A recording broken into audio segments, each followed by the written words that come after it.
Bismillahirrahmanirrahim.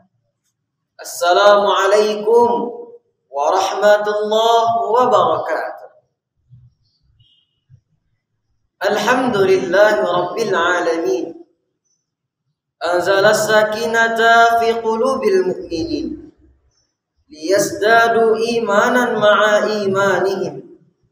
Ashhadu an la ilaha illallah wahdahu la syarika lah wa ashhadu anna Muhammadan abduhu wa rasuluh sallallahu alaihi wasallam alladzi la nabiyya ba'da. Allahumma fasalli wa sallim wa barik ala sayyidina Muhammadin wa ala alihi wa ashabihi wa man tabi'ahum bi ihsani ila yaumiddin. Rabbi israh li sadri wa yassir li amri wahlul 'uqdatam min lisani yafqahu qawli. Allahumma 'allimna ma jahilna wa dzakkirna ma nasina wa fahimna ma lam nafham. Amma ba'd.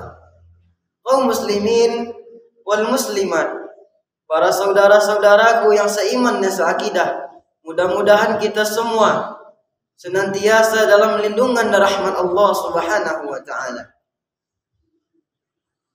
Pada hari ini bersyukur kita kepada Allah Subhanahu wa taala dengan mengucapkan alhamdulillahi rabbil alamin.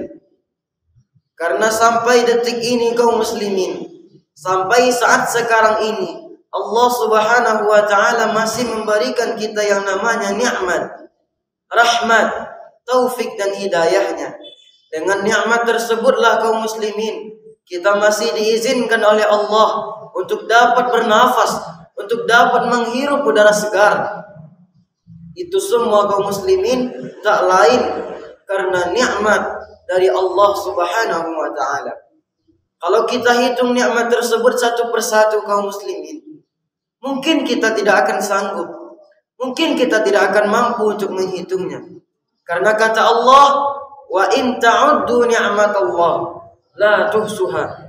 Barang siapa yang ingin menghitung-hitung nikmatku, kata Allah, la tuhsuha, maka dia tidak akan mampu, maka dia tidak akan sanggup untuk menghitungnya. Seorang ahli hikmah mengatakan, walaupun engkau jadikan seluruh ranting pohon dan batang pohon sebagai penanya, seluruh dedaunan di permukaan bumi ini engkau jadikan sebagai alas kertasnya, lalu air laut yang sangat luas engkau jadikan sebagai tintanya, lalu engkau tuliskan seluruh nikmat Allah, niscaya engkau tidak akan mampu, niscaya engkau tidak akan sanggup untuk menghitungnya. Begitu luas rahmat Allah kepada kita kaum muslimin.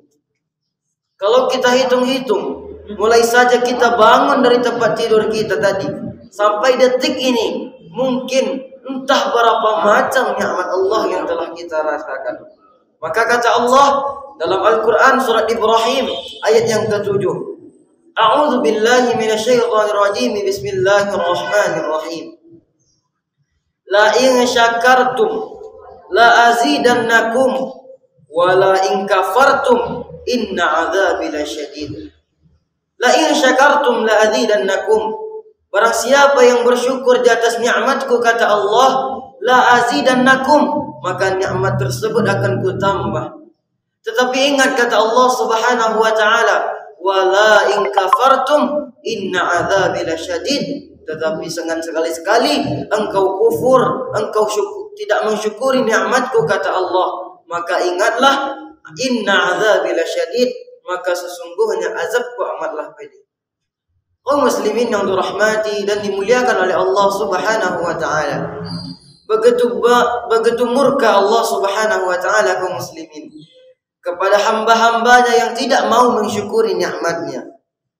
Dalam sebuah hadis qudsi, Rasulullah sallallahu alaihi wasallam mengatakan, "Man lam yashkur ala ni'mati wa lam yasbir ala al-qada'i wa lam yasbir ala al-bala'i wa lam yarda ala al-qada'i fakhrud min tahta as-sama' wa tulub rabbun siwaya." Kata Rasul, jika engkau tidak bersyukur di atas nikmat Allah, jika engkau tidak sabar di atas ketentuan Allah, jika engkau tidak sabar di atas ujian yang Allah berikan kepadamu, jika engkau tidak redha di atas ketentuan Allah kepada dirimu, fakhrud min tahtas sama, maka keluarlah dari langit dan bumi Allah ini, watlub rabbun siwaya, dan carilah Tuhan selain aku, kata Allah Subhanahu wa taala. Begitu murka Allah Subhanahu wa taala kaum muslimin kepada hamba-hambanya yang tidak mau mensyukuri nikmatnya. Kaum muslimin wal muslimat, saudara-saudaraku yang seiman, mudah-mudahan kita semua dalam lindungan Allah Subhanahu wa taala. Lalu pertanyaannya sekarang kaum muslimin, bagaimana cara kita mensyukuri nikmat Allah tersebut?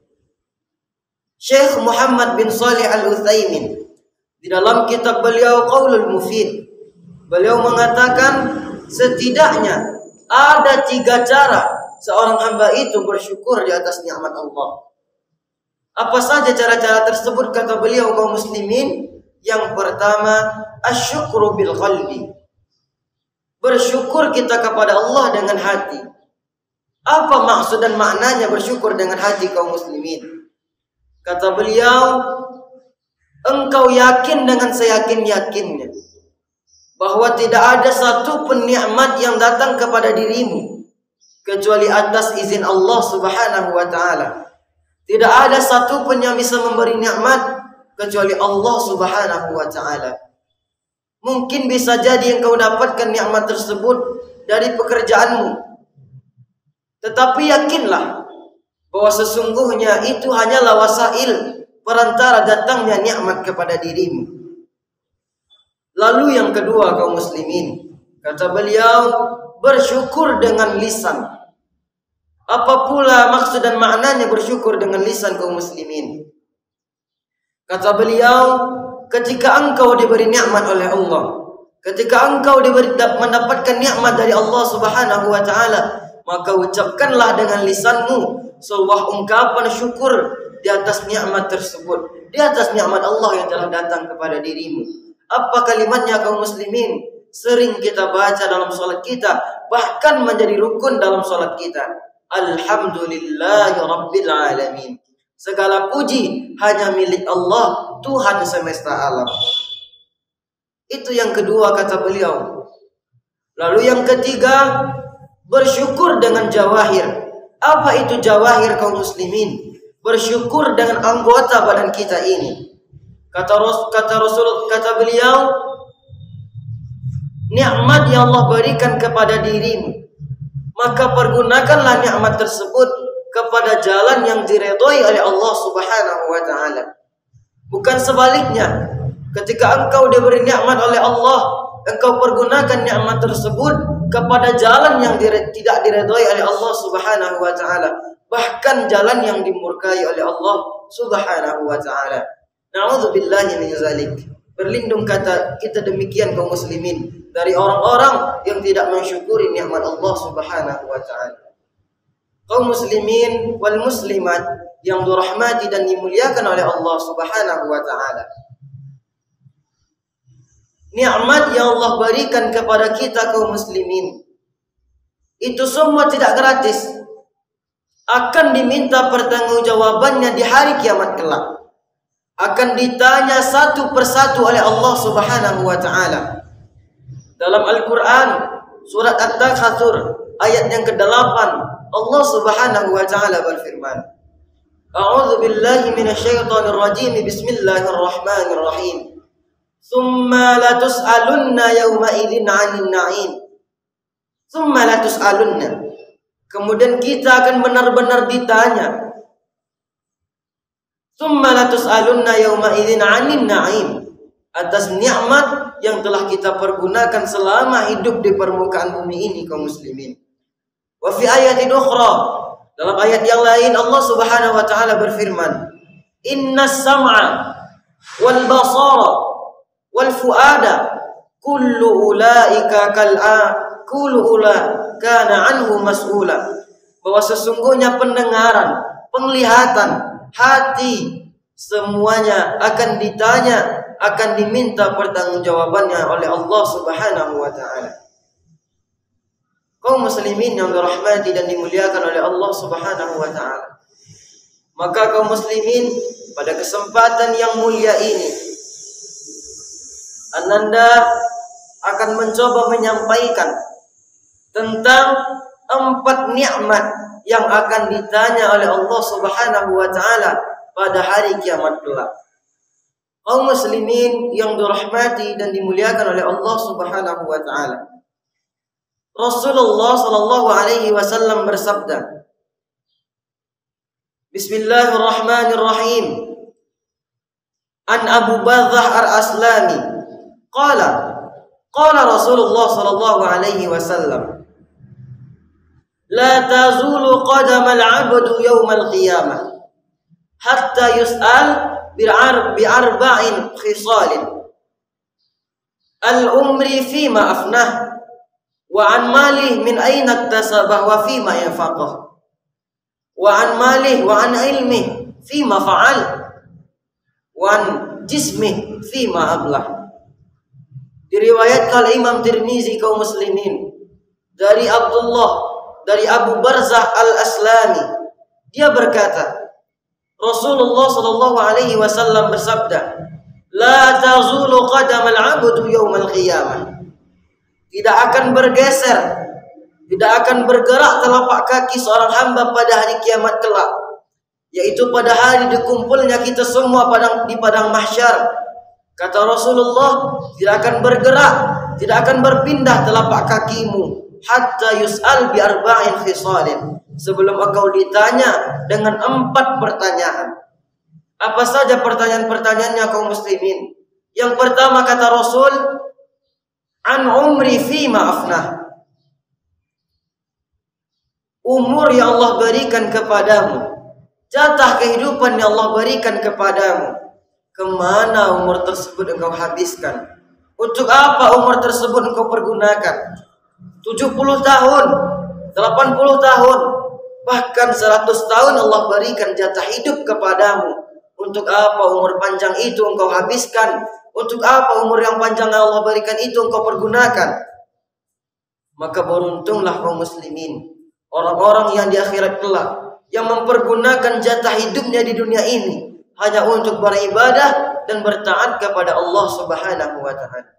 Karena memang salah satu tujuan kita diciptakan oleh Allah Subhanahu wa taala hanyalah untuk beribadah, hanyalah untuk bertaat kepadanya. Kata Allah Subhanahu wa taala, "Wa ma khalaqtul jinna wal insan illa liya'budun."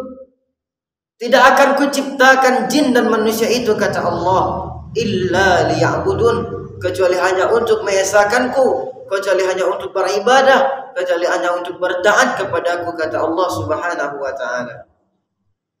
Lalu yang kedua pertanyaannya kaum muslimin, wa an ilmi fima fa'al. Dan dari ilmu yang Allah titipkan ke dadamu, untuk apa ilmu tersebut engkau pergunakan? Apakah dengan ilmu tersebut engkau semakin dekat dengan Allah, ataukah sebaliknya dengan ilmu tersebut malah semakin jauh engkau kepada Allah Subhanahu wa taala?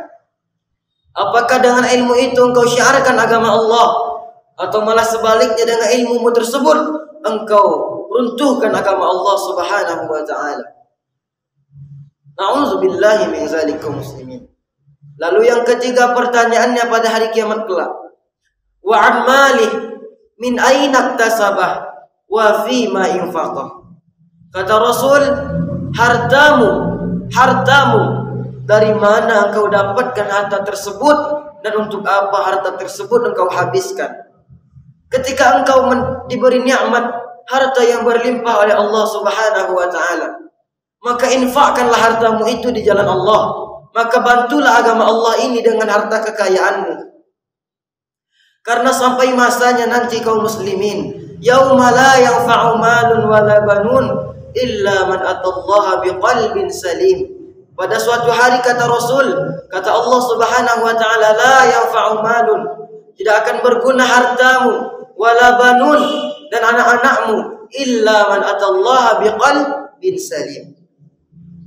Tidak akan berguna hartamu, tidak akan berguna anak-anakmu, kecuali engkau yang datang menghadap Allah Subhanahu wa taala dengan hati yang selamat. Karena kaum muslimin, kehidupan di dunia ini tidak kekal dan abadi selama-lamanya.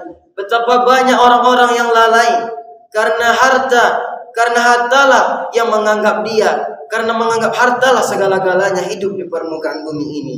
Karena sampai masanya nanti harta itu akan lenyap. Lalu apa yang akan mengiringimu? Lalu apa yang akan menghantarkanmu menghadap Allah Subhanahu wa taala?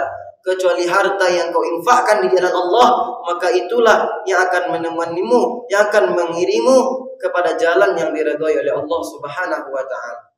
Lalu yang terakhir kaum muslimin yang keempat, wa an jismih fima ablah, tubuh yang kekal, tubuh yang kuat yang Allah berikan kepadamu. Kemana tubuh tersebut engkau pergunakan? Apakah dengan tubuh tersebut engkau laksanakan seluruh perintah Allah, engkau tinggalkan seluruh larangan Allah, atau malah sebaliknya engkau kerjakan apa yang dilarang oleh Allah, engkau kerjakan apa yang dimurkai oleh Allah Subhanahu wa taala? Maka intinya kaum muslimin, ketika nikmat sehat ini, ketika nikmat tubuh yang kuat ini Allah masih titipkan kepada kita, maka pergunakanlah nikmat tersebut dalam beribadah dan bertaat kepada Allah Subhanahu wa taala. Karena sampai masanya nanti tubuh yang kuat ini tak lagi berdaya, tubuh yang kekar ini terbujur kaku di hadapan Allah Subhanahu wa taala. Maka apa yang bisa menguatkan kita kaum muslimin kecuali amal ibadah yang kita persiapkan di permukaan bumi ini. Karena memang kaum muslimin, ad-dunya darul amal kata Rasul, wal akhirah darul jaza. Kata Rasulullah sallallahu alaihi wasallam, dunia ini kampung tempat kita mencari amal-amalan sebanyak-banyaknya, menanam biji-biji kebaikan yang akan kita tuai, yang akan kita panen di kampung akhirat kelak. Lalu akhiratlah kaum muslimin darul jaza kata Rasul, tempatnya engkau menerima balasan atas apa yang kau pekerjakan, atas apa yang kau perbuat di permukaan bumi ini. Dalam ayat Allah katakan, "Faman ya'mal mithqala dzarratin khairan yarah, wa man ya'mal mithqala dzarratin syarran yarah." Kata Rasul, nikmat kebaikan yang kau pekerjakan di permukaan bumi ini, walaupun sebiji zarah, yarahu, maka engkau akan lihat balasannya di hari kiamat kelak. Begitupun dengan kejahatan yang kau perbuat di permukaan bumi ini, walaupun sebiji zarah, kata Allah Subhanahu wa taala, fa innaka yarah, maka sesungguhnya engkau akan melihat balasannya pada hari kiamat kelak. Jika engkau melakukan sesuatu yang diridhai oleh Allah, melakukan kebaikan-kebaikan, menanam amalan-amalan yang diridhai oleh Allah Subhanahu wa taala, maka balasannya Jannatul Firdaus al-A'la, maka balasannya tempat yang paling indah, tempat yang paling tinggi di sisi Allah, yaitu surga Firdaus. Amin ya Allah, Allahumma amin ya rabbal alamin. Mudah-mudahan kita semua penghuni surganya Allah Subhanahu wa taala. Amin ya Allah ya rabbal alamin. Kaum muslimin yang dirahmati dan dimuliakan oleh Allah Subhanahu wa taala, mungkin pada pertemuan yang singkat ini, hanya inilah yang dapat Anda sampaikan. Mohon maaf atas segala kesalahan dan kekhilafan. Karena kata orang Minang kaum muslimin, si cerek di tepi banda, kalau rabah tolong tagakkan, ambo ketek baru baraja, kalau salah mohon tunjukkan. Akhirul kalam, wassalamualaikum warahmatullahi wabarakatuh.